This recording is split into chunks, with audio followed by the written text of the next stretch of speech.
You're listening to The Rich Life Revolution with me, Michelle Cooper.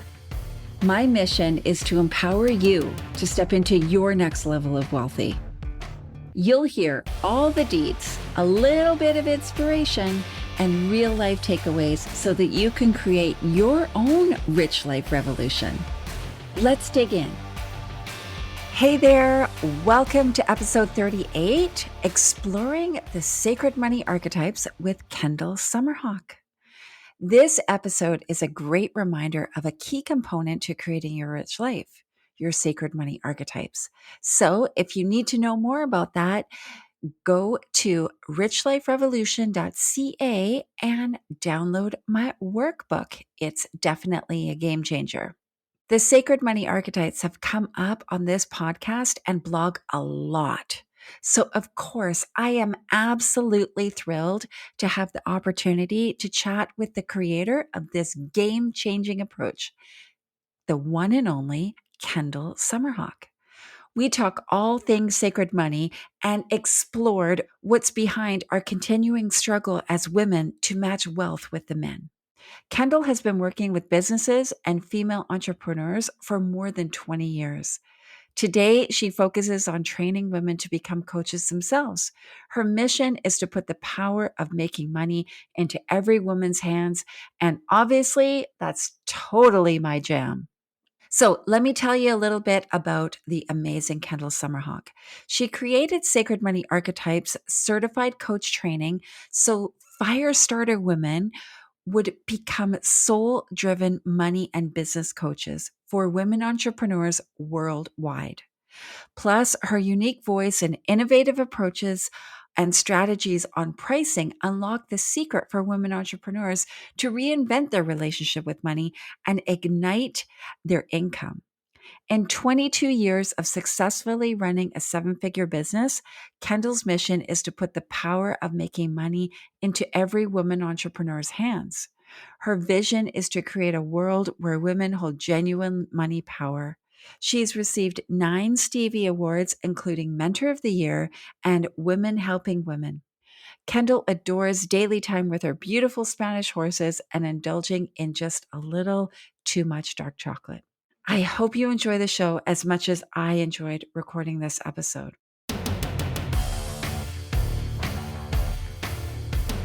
Good morning, Kendall. How are you? I am fabulous today. Awesome. I am over the moon. So freaking excited to talk to you. I'm like a little bit of a fangirl of yours and have followed you for so many years. And a few years ago, became a Sacred Money Archetype certified practitioner or facilitator, and just love what you're putting out into the world. So thank you so much for taking this time. Oh, you're welcome. Anytime we can talk about the money archetypes and women entrepreneurs, I'm all in. Yeah, awesome. Awesome. So before we kind of dive into that, for anybody who doesn't know you, can you tell them a little bit about yourself? Sure. So I've actually been in business now 22 plus years, which is kind of amazing. Like I don't even remember who I was that much prior to this. So, so I live in Tucson, Arizona. I've been online since really the very beginning. I focus specifically with my business these days on certifying women in sacred money archetypes, in money breakthrough business coach training, and some other certifications that we have coming up. So I really love certification, love training women to be coaches in these different modalities, serving the women's entrepreneurial market. My whole mission is, for women to create financial independence. I call myself a money feminist. I want to put the power of making money into every woman's hands. And so that's why I absolutely adore helping women be able to serve the women entrepreneurial market. And I live in Tucson. We have a few acres here. I am passionate, obsessed with riding dressage and on my Spanish Andalusian horses. And then I also, as I said, I eat way too many pieces of dark chocolate on a daily basis. So that's who I am. Is there such a thing as too many pieces? I'm not quite sure. Health, food, and chocolate. That's my motto, right?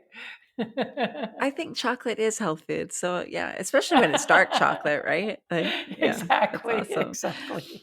So I'm glad you brought up the money feminist because that terminology really spoke to me. I was listening to one of your podcasts maybe a couple weeks ago or a month ago, and that's the first time I've actually ever heard you say that term. And I was like, oh, well, that's what I've been trying to tell people. That's what I kind of like stand for in my personal mission. And I didn't connect those 2 words together. So thank you for that. That was a huge gift. I've never heard anybody say that before. So I don't know if it's yours or something new or it's been It around and I is. just Yeah. haven't seen it, but I think it's awesome. One of the things that I actually learned from my daughter. So my daughter's in university. She's in her final year before she goes off to law school. And she came up to me at the beginning of last year and she said, "Mom, do you know about the feminization of poverty?"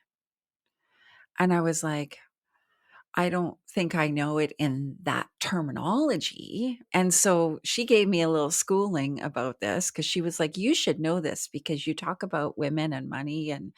And so I kind of dove into the research there and realized that there is this feminization of poverty, partly because women have been uneducated, unempowered, kind of kept in the dark about money. And also they get kind of lumped with the burden often when marriages fall apart, families disintegrate. It's the woman that's left, kind of holding the kids and the responsibilities. So a lot of women end up in poverty and trying to just muddle through. And I was actually blown away by the statistics. I was like, wow, this is like a really big problem and deal. And I support women all the time in my business with cleaning up their finances and stuff like that. But I didn't realize there was this whole kind of like feminism aspect. So I just wondered if you can kind of share with us a little bit of your journey into understanding that. Sure, absolutely. And please tell your daughter thank you for bringing that up. And I think that's amazing that the university is teaching that. Really, and it plays to my vision. My vision is to create a world where women hold genuine money power, because money is power, money is choice, money is freedom. And we know, and this is statistically proven, that the world changes when women have money. So the thing about feminizing poverty, this has been true since the dawn of time. And it is still happening to great extent, even in today's, with today's world. Here we are at the start of a brand new year. And it has changed some, but not very much. And it makes sense to me that it hasn't changed dramatically yet, because it's only within my lifetime, your lifetime, that women have the opportunity to hold regular employment, to be able to have an education such that they can make great money, to be able to get their own credit card. My mother couldn't get a bank loan, even though she had a ton of money saved. She couldn't get a mortgage to build a house when I was about 12, 13 years old, because she was, quote unquote, a divorced woman of childbearing years. She couldn't get a mortgage. At the time, she was making the equivalent. I've gone online and looked at this, the equivalent of about $200,000 a year, and had the money saved in the bank. It's beyond crazy. It makes me actually really angry. So, so this is we're still less than 100 years anniversary in the United States of the women having the vote. We're coming up, I have to look at the exact year. We're coming up to right around the 100-year mark of that. That isn't very long. That isn't very long that women have had the vote. So there's a lot that's gone on that contributes to the fact that women they've not had money. They've not had the ability to make their own money. And so it does make sense to me then that so many women are still finding themselves in an impoverished place. Even women who have money. I've known quite a few women whose husbands made fantastic income, and yet the woman herself didn't necessarily have money. So if that marriage were to dissolve, she's going to be in a world of hurt to try and land on her feet financially. And that's, I focus on women entrepreneurs. And I was raised, my mother always worked for herself. She works with me in my business now. And she raised my brother and myself. He's a year younger than I am and works for me as well.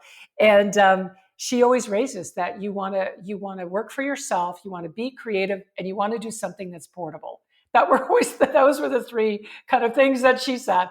And so I was really fortunate in that I got to see a person my mom, she was very successful. She was a hairdresser, and she was very successful as a hairdresser. She was booked out weeks and weeks and weeks in advance. She made great money. She was a saver. She handled her own appointments. She was a one-woman show, but she was, as I said, successful with it. And so I got to see firsthand just how it normalized it for me. Oh, this is what women do.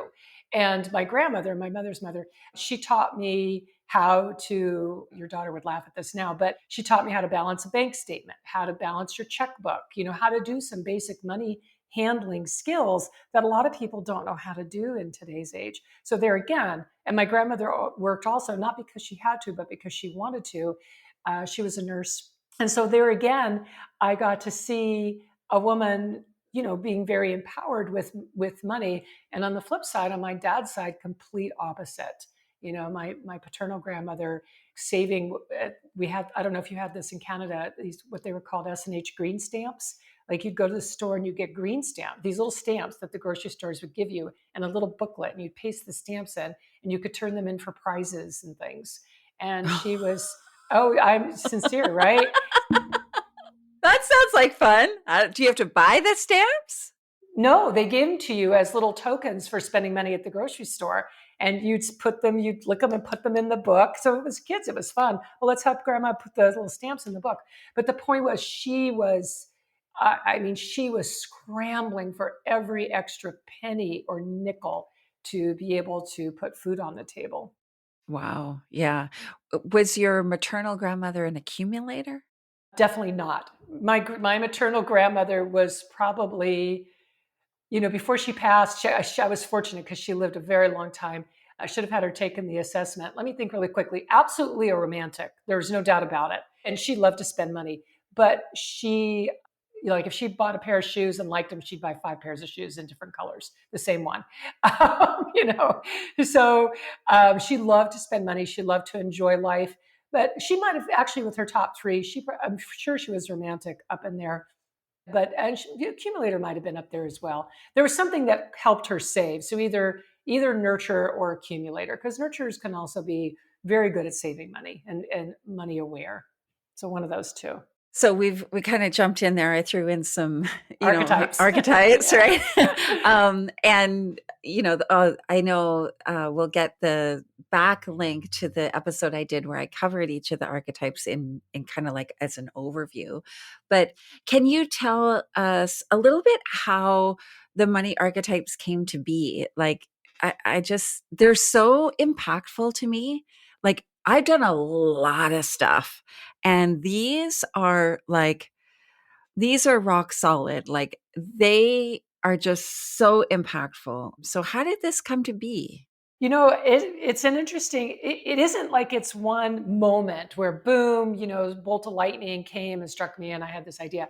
As a teenager, I was fascinated with mythology, both Greek and Roman mythology. And so I would read all these, the mythological stories. So I really think that planted seeds for me. And that because the archetypes, as we know, the reason archetypes are so impactful, and then the money archetypes are their own special brand of impact, right? But the reason archetypes are so impactful is because they speak to the collective consciousness, actually, of our experience as human beings. And Carl Jung spoke about this, and I'm not a psychology major or anything, but Carl Jung, he had 6 core archetypes that he focused on. And so, they speak to this collective consciousness, this collective wisdom, and all that we possess as human beings. So since humans have been walking on 2 legs on the planet, there has been this connection to certain personas. I don't want to say personalities, but personas. So really my interest in the mythology when I was 14 and 15 and 16, I think it really sprung from there. What happened then, to fast forward, is in 2006 or 7, something like that, I created branding with archetypes. and the Branding with Archetypes assessment. And it's a different set of archetypes than the money ones. Branding has 12. Some of them are the same in each set, like the Alchemist is in both sets, the Ruler is in both sets, Maverick. But the Branding has others that money doesn't, and the Sacred Money Archetypes has its own that Branding doesn't. So I created Branding with Archetypes and really just read everything I could about archetypes and spent a lot of time being with these types, really being able to distill down into these specific types. And then what happened is I started noticing a pattern with the way that the assessment used to be with Branding with Archetypes. I noticed that there was a particular scoring, and I don't want to say which one because it evolved since then. But the score of, how like with Branding, there's 12 of them. So one of those scores, not the first two, but one of those scores, I started noticing how it would relate to money. It's like, and it caught my attention. I'm really good at noticing patterns. And it caught my attention. And then I was like, there's something here. And I just started experimenting. And again, took months of time because I knew not all of the archetypes equated to money, and spent all these months. My mother helped me a lot. We really did this together, and picking people who have very strong money personas, people that we knew, some famous people, but mostly people that we knew, and use them as like guinea pigs in a way, as like, test case, because they were so strong, and really developed the money archetypes from there. And then I knew what kind of content I wanted on the cards, and it all evolved from there and created the assessment. And they are freakishly accurate, aren't they? Oh, honestly, like whenever I speak, I'm talking about I introduce the money archetypes at a very, very high level. I go through them all, right? And every single time I can see people's eyes light up in the audience, right? They're like, oh, that's me. Oh, and then they'll start talking to their friend beside them. Oh my God, that's so me, right? And afterwards, guaranteed, a handful of people will come up to me and say, how do you know me so well? And I'm like, it's the archetypes. Like they're so incredibly accurate. And I think for me, the biggest impact in understanding my archetype was understanding myself better. Absolutely. I have to ask you, what are your top three archetypes? Because I actually don't know what they are.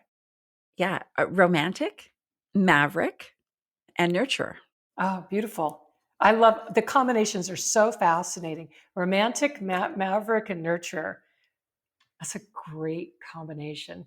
I bet you surprise people sometimes. I totally surprise people, right? Because, when I was in high school, my counselor, my, guidance counselor was like, my dad was adamant I was going to go to university and I didn't know what I wanted to do. And he was like, well, you're good with numbers. Like, you should go be an accountant, right? And so off I went and I got a degree in finance, but it never really fit because there's this romantic part of me. And so I was always like on the fringe of stuff. Like I would be doing stuff that required numbers, but it was actually quite creative or experiential, right? And it's so funny when I think about, for sure, my romantic is very strong because I love the experiences that money provides. And I love the experience of money. And I actually care so much about people's experience with me. So when I kind of understood myself better, and then I had my husband take it, and he's an accumulator and an alchemist. Can't remember what his third one is. I feel like we're the opposite ends of the spectrum. But what I realized was if we had known this information, we could have had very different conversations about money. So, a common thing for me and my husband, and he's my ex husband now, we're perfectly great friends kind of thing. But money was a big problem for us. And I realized because I was living in the now, I only cared about the now. I didn't care about the future. I don't want to talk about retirement. I don't want to save. That would have made him crazy. It drove him nuts. Yeah. And he took it like she doesn't care. And I took his like living in the future that he doesn't care. And his wanting to save is like he's not supportive.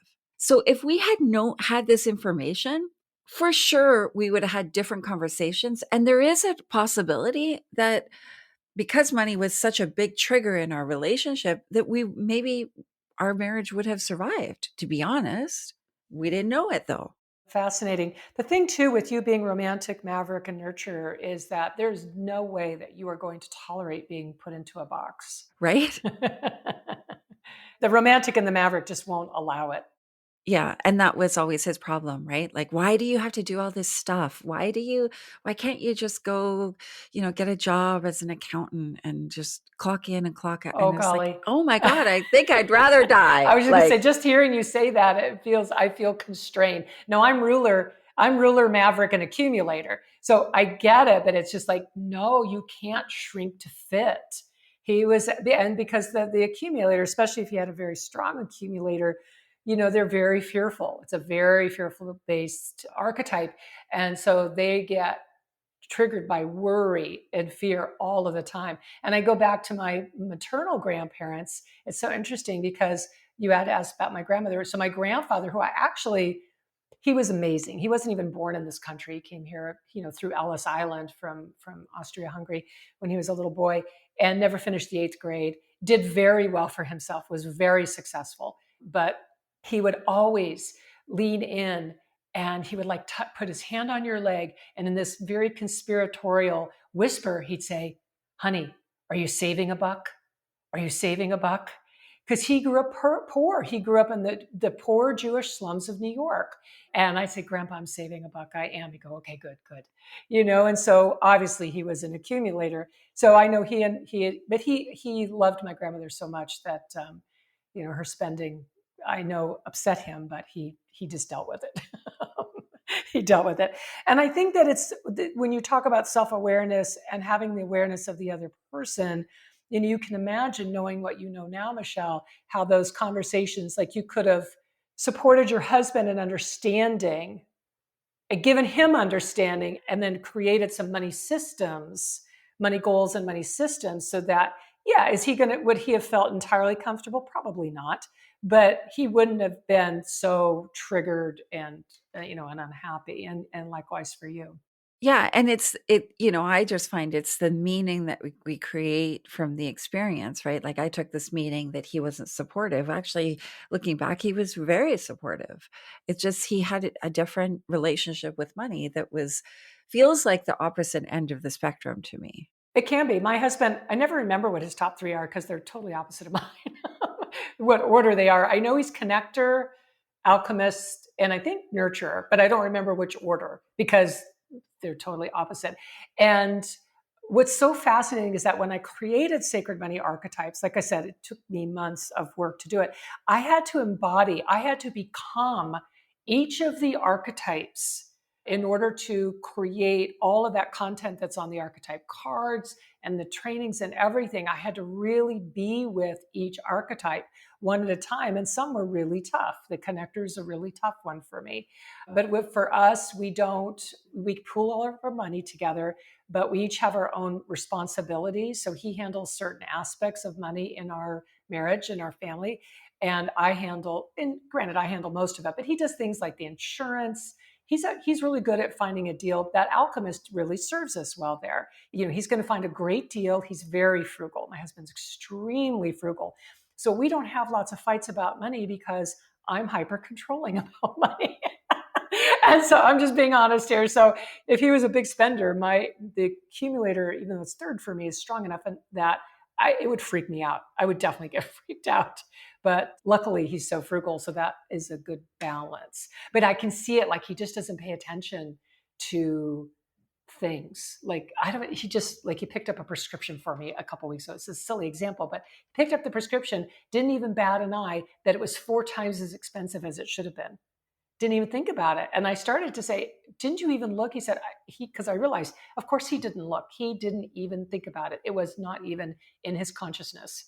So, I took care of it. But that's the difference. That's the difference between somebody who's not quite as connected versus somebody who's hyper controlling about money. Yeah, it's so, so, so impactful to me, and I totally, love and get the aspect that have how it relates to money. I have found that for myself, really understanding my archetypes has helped me understand how I show up in other parts of my life as well. Like, for example, in my business, my romantic is very strong in my business because I am very conscious about creating the experience, like the client experience. There's a very distinct experience I want clients to have when they work with us, right? And same with my team. So, although I get that it kind of zeroes in on money, I do see that it has shows up. Absolutely. Well, I say how you do money is how you do everything. And I would imagine, so the romantic, it makes sense that the romantic is focused on the experience for clients because, especially because you have romantic and nurture. So my guess is that your clients feel very cared for, very appreciated, that they feel significant, they feel important, and that they feel this sense of love, that they feel loved, or they feel a sense of like yummy, gooey lovingness from you and from your team, if assuming your team carries forward your vision. Yeah, so that you bring up something there which is interesting, right? Like, I own an accounting and bookkeeping firm. Most of my team, they're bookkeepers and accountants, most of them are actually accumulators. And it's so funny, as part of our hiring process, we have them do the assessment so that we can see, right? And so it can be challenging for them when I have a very clear vision of the experience, and it's difficult for them to show up in that vision often. Right. I think that the answer there, and I'm sure you do, obviously it's important to you, so I'm sure you spend time and energy on this. It does come down to values. And so most of my team, I run a tight team and half my team are family, but my team and they can be very strong accumulators on my team as well. Well, my mother is an off the charts accumulator. And even the non-blood members of my team, I'm just thinking are accumulator. It's either their first or their second archetype. It's really about values and finding a way. So, for example, in my business, we're really clear on the core values, and honor and integrity are tied for number one. And so the accumulators can really relate to that integrity piece. It's like, oh yeah, that they relate to it. We have respect and dignity. I have lots of ties for my values. So respect and dignity. So we always are going to be respectful and treat people with dignity, even if they're not the best client in the world, even if there's issues or whatever, which we have very few of those problems. But when they come up, they know that the value is to handle it a certain way. So even though they may not care in their heart of hearts, do you know what I mean? Because that's not their nature. And that's okay. They still are going to handle it and treat people the way that is important to me because the values are known. And I think where I was going with this is that I think that it's really about individually with each of your team members, finding their connection to what you value. Their connection is not going to be your connection to it. You have a connection to what's important to you from that romantic maverick nurture space. An accumulator is not going to possess that. It's not going to make sense to them. They're not going to be able to find it within themselves. So you have to find a way for that individual who's maybe a strong accumulator to like what's important to them that can map over to treating people a certain way that matches up with you. Oh, that's so good. Oh my God. Now I feel all inspired to go look at that. For sure, integrity is a huge piece. And also, one of our core values is radical responsibility. And they do grab that and run with that. Yeah, that's so funny because ours is radical respect. We use the word radical and put the different word. Isn't that funny? That's so Yeah, good. I love that. With responsibility, sure, an accumulator is going to be all over responsibility. That's going to mean something to them. But I think it's also about, like I said, the you look at the situations they're in, and we don't get what we say, we get what we model. That's always what happens. And I'm not a parent. I have horses, but you're a parent. You don't get what you say, you get what you model. And so I think with team, that radical responsibility, because accumulators can be really judgy and harsh, sometimes. Oh, for sure. Like when clients don't give them their stuff, or clients are spending all their Exactly. money and it's so Right. funny, right? They'll be like, I can't believe I'm like, no judgment, because no judgment is one of our core values as well, right? That's great. We don't judge. Yeah, it's not about judging. So that radical responsibility, my mind, I'm always forever the coach. So I might immediately go to, okay, so our responsibility is to help them be able to treat their money, to treat their numbers, to treat the data they need to supply to you responsibly. How can we help them do that? How can we create systems and processes and encouragement and celebration when clients get it right to foster that type of behavior in a client? So good. So good. Oh my God. So can you, because some of our listeners, they won't necessarily know a lot about the archetypes. Can you kind of give us an overview of the archetypes, the things that are really important or impactful for people to know so that they can kind of jump in and figure out what their archetype is and what they should do? Sure, sure. And they should take the assessment. We'll give a link in the show notes for that. I think, and I happen to have my cards right in front of me here. Let me run through them very quickly. So I'm going to start with the ruler because I'm ruler both in my money and the branding. Of course, Michelle, that each card has like its inner something. So the ruler is your inner empire builder. And so the ruler is all about monetization and creating. For me, when I created the ruler, it was really about this kingdom, this queendom, this real sense, very, very, I live in a fantasy world a lot of times. So very King Arthur, Knights of the Round Table. I mean, that was the persona that I felt. And so it's not just richness for the ruler, it's richness for all the people within the ruler's world. Oh, I love that. That's a huge distinction, I think. Yeah, it's not just for oneself. And so, and the ruler's sacred money contract is to innovate and achieve and empower wealth with grace and ease. And I know we don't have time to go through this much detail in all of them, but the sacred money contract has things in it. The single sentence possesses aspects that are very easy for that archetype and aspects that are also very challenging. So for the ruler, innovating and achieving and empowering wealth that's the easy part. With grace and ease, that's the hard part because the ruler, as you know, loves to overwork. Overwork. Yeah, work, work, work, work, work.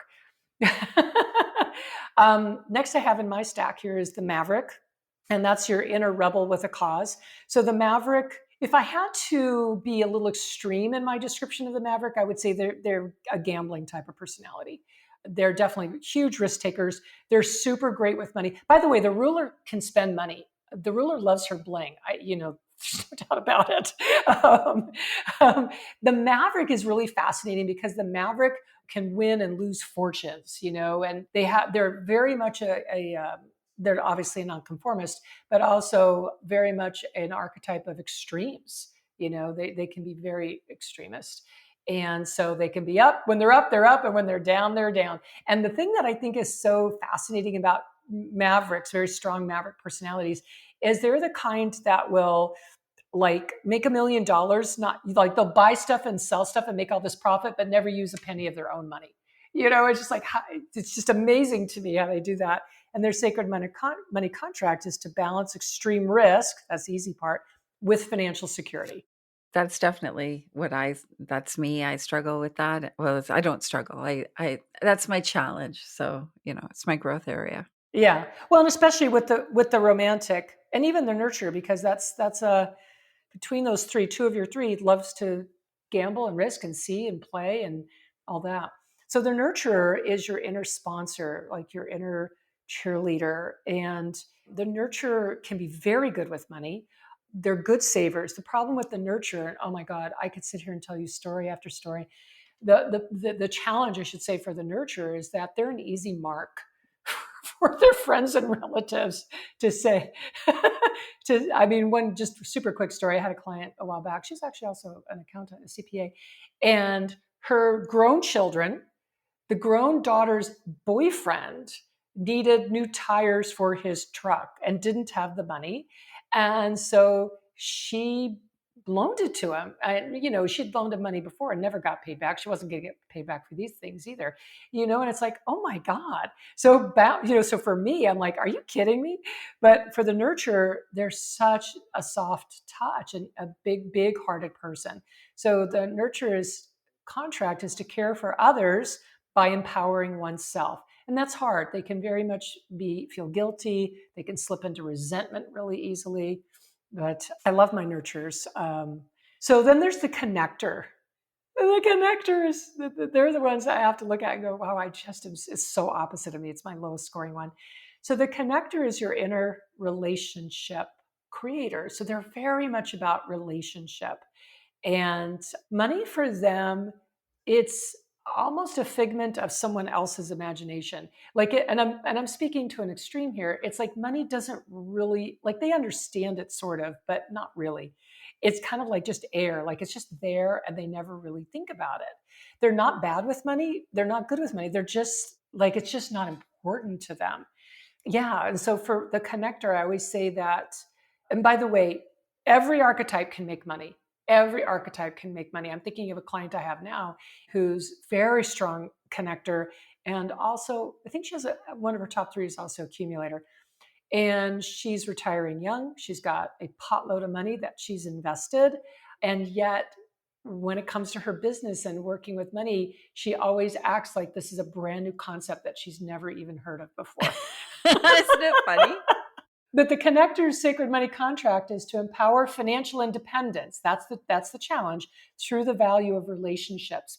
And that is the challenge because they can be, I see, again, I'm speaking in terms of trends. They can be very dependent on other people for money because they don't pay attention. It's not important to them. They don't really value it. Yeah, I have a friend who is a connector, and it doesn't even come into her thinking or anything. So they have to be protected. They have to be cared for and protected because they can also be subject to being ripped off, underpaid. I mean, just really taken advantage of. The alchemist is your inner idealist. The alchemist is the one when people, I'll say, one of my, like when I interview people for employees or anything, I'll say, tell me about your relationship with money. It's a very open-ended question. And the accumulators will say, well, what do you want to know exactly? And the alchemist will say, oh, I have this love-hate relationship with money. It's like, boom, right there. They do have a love-hate relationship with money.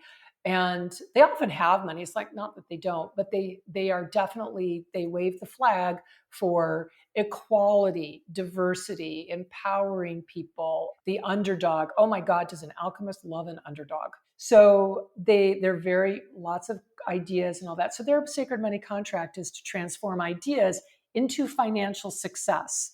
And they can have what I call spiritual snobbery around money.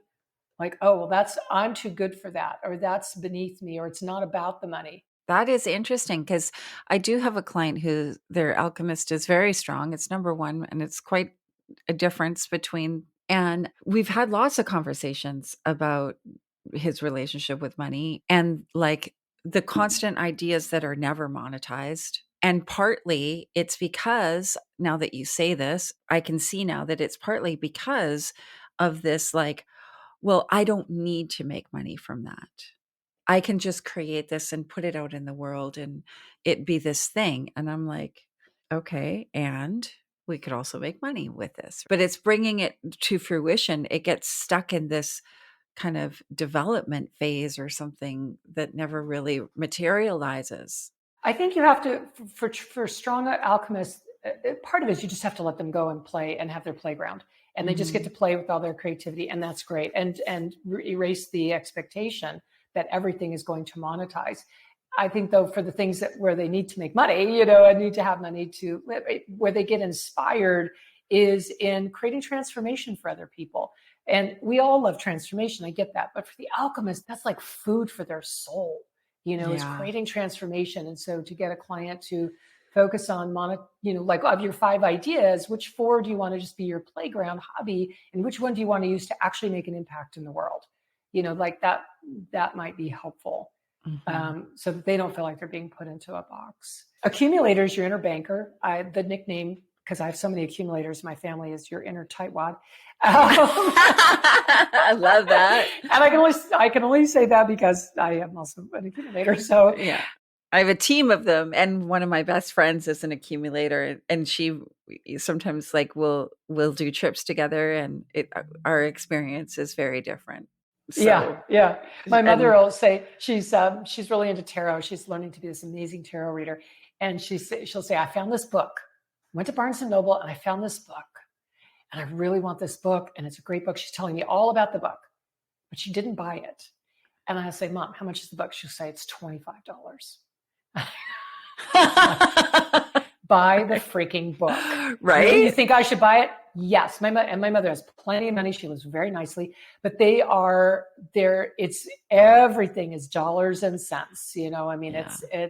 and so the challenge for the accumulator is to be more expansive with their thinking, to be expansive because they live within their means and all that, and they're great at saving and such, but they don't necessarily always hold the bigger vision or allow themselves to think bigger. That's the challenge because they do draw that box fairly tight. Right. And their sacred money contract is to respect the power of money. They do that easily by investing to create freedom. My accumulators, you've got to spend $1 to make some more dollars. Yeah. Just to finish up on our last two, romantic. So the inner hedonist. That's me. So the romantic, we know, is the pleasure seeker. I mean, everything needs to be sumptuous and feel good. It's very much, and you already said this earlier, Michelle, it's very much an in the moment, in the now. If it feels good now, we're doing it. We are doing it. It can be very spontaneous, doesn't care what things cost. That's not important. The cost of something, the amount of money it's going to take is so irrelevant to the pleasure, to the experience, the joy of whatever it is that they want to invest in, indulge in. It's so, yeah, being around romantics can make me nervous. So I know. I get real nervous. I know. It's like my friend Lisa, because she's the accumulator, and she's always like, oh, you're making me nervous with this. And I'm like, it'll be fine. It's all good. Right. But you're good for each other. And the sacred money contract is to create financial security while living life to its fullest. So romantics can often be, they can carry a lot of debt. They can find themselves in precarious financial situations because they too can be a little snobby about money. That's like, I'm here now. I want to spend this and whatever. I don't care. So they can, and I don't want to be told no. And you don't want to be told no. Exactly. Thank you for saying that. They don't want to be told no. It used to drive me crazy when my husband would say no, and I'd be like, don't tell me no. Yeah. Well, plus you have Maverick in there as well. Maverick does not want to be told no. Yeah. And I'm like, well, I'm going to do it anyways. I'm just not going to tell you. Yeah. So it's good to know these things about ourselves. So the last one, celebrity, is your inner big shot. And the celebrity loves money. The celebrity is very aware of what things cost because they want to spend it. So the celebrity is very much into bling and showiness. I had an event planner that I worked with for many years. She was a celebrity. And oh my God, when we traveled, I mean, doing events and stuff together, because my business used to be heavily workshop model. And we had the best of everything. And it was great because she would get me upgrades to the presidential suite. We had a sponsorship at the Ritz-Carlton here in Tucson, beautiful Ritz-Carlton. Wow. For 4 years. We had a sponsorship with them. So they understand luxury. They understand standing out with luxury, VIP experiences. They're great salespeople. So there's a lot of value there. They also love to spend and create debt and all that. So it's they have to watch themselves, but their sacred money contract is to accumulate wealth. That's the challenging part, while being admired and valued in the world because they love to be seen. I mean, a celebrity loves to see and be seen. Absolutely. They're who you want to go on a trip with. And I guarantee if you, my beautiful romantic, went on an excursion with somebody with a strong celebrity, oh my God, that trip is going to cost 3 times what you planned on. Agreed. I have a friend. She was a client and a friend. She's not a client anymore, just a friend, but she's a celebrity, very strong celebrity. And she was running a retreat in Cabo a couple of years ago. And I was in Cabo looking at houses because I was thinking of buying a house down there. And she was like, oh, my event planner got COVID, can't travel. Right. And I'm like, well, I'm in Cabo. I'll come by and, I'll help you, whatever, doesn't matter. And so we realized that the event planner didn't book one of the evening dinners for the group. And she's like, can you figure out where we can go for dinner? And so I go to the concierge, and I spent like 2 hours with this guy. We ended up at Nobu on the beach. It was like a $10,000 dinner or something, right? We both thought it was amazing. So people were like, is this like, I feel like royalty. Like, it was crazy. It was over the top crazy, but she was just so happy, right? Like, she was like, I'm so glad I had you here. You know what kind of experience I want them to have. And the fact that we were like, to me, the name wouldn't matter so much, but for her, the name mattered, right? And so she was like, and then we had a photographer, and like, she was like, we got pictures of my clients at Nobu. Okay, nailed it. You're welcome. So needless to say, the concierge got a big tip, but yeah, it was good. It was good. This is amazing. Thank you so much, Kendall. Like, I adore the work that you do, and I love you and everything you're putting out in the world. Like, Thank it's you. so incredibly valuable. Of course, we'll have all the links in the show notes to where people can get the assessment and can follow you and stuff. But where do you hang out? Like, are you on Instagram, Facebook? Well, I just launched my podcast a few months ago, so I'm super excited. So you can go there. It's the Money Coach School podcast. Binge that, because there's really good content in there. Oh, thank you. Appreciate hearing that. So I'm loving doing it. So it's against the Money Coach School. And I do hang out a little bit on Instagram. I have to be honest with you. I actually don't hang out on social media very much at all. So, but Instagram is definitely the place to follow me. We're going to be doing more there. I'm a little bit of, that's where my introvert, I'm an extroverted introvert.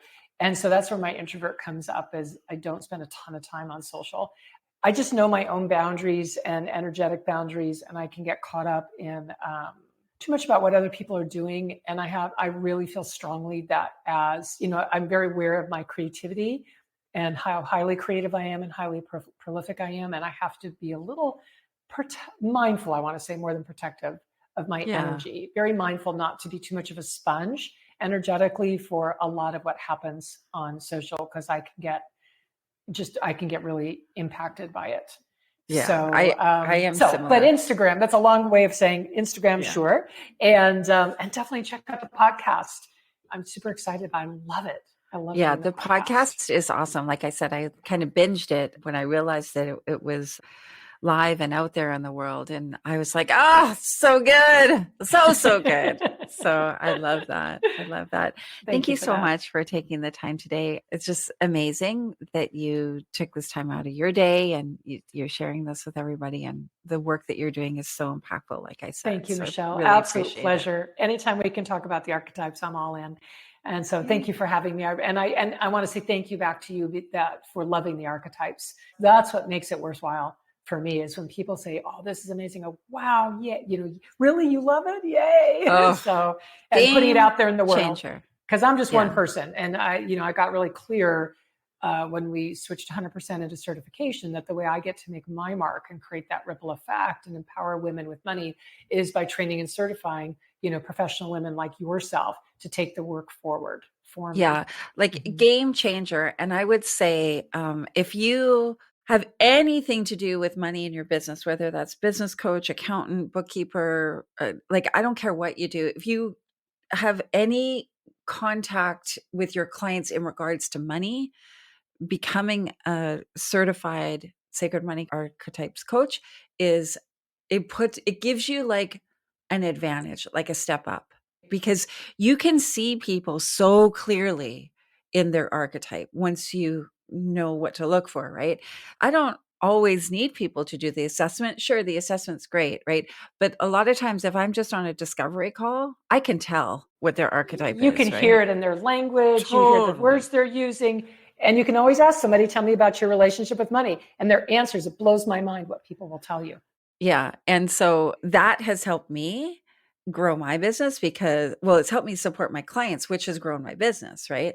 But it also helps me close more calls, with potential clients, because I can now kind of speak their language and tell them what they like, the real solution they're looking for, not just like the thing somebody told them they need kind of thing, right? Oh, I So love hearing that. I love yeah. hearing that. Thank you for Yeah, I sharing that. recommend it to everyone. Like, I feel like I should be the CPA who goes out there and tells other CPAs to get this thing, not do some other stupid tax thing, but you know. Well, then we need to talk offline, sister.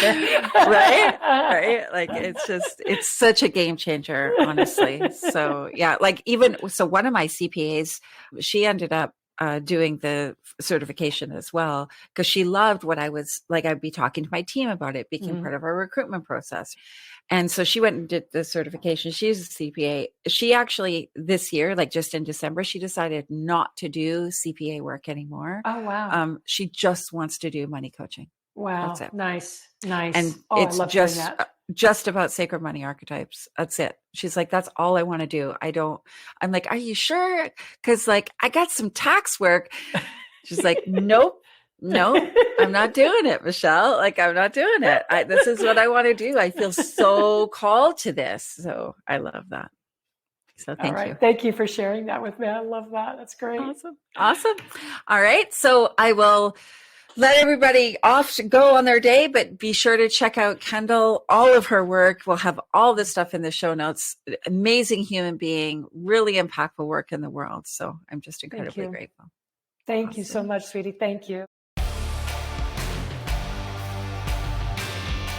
Thanks for listening. When the topic of archetypes comes up in my presentations, I'm always wowed by the response.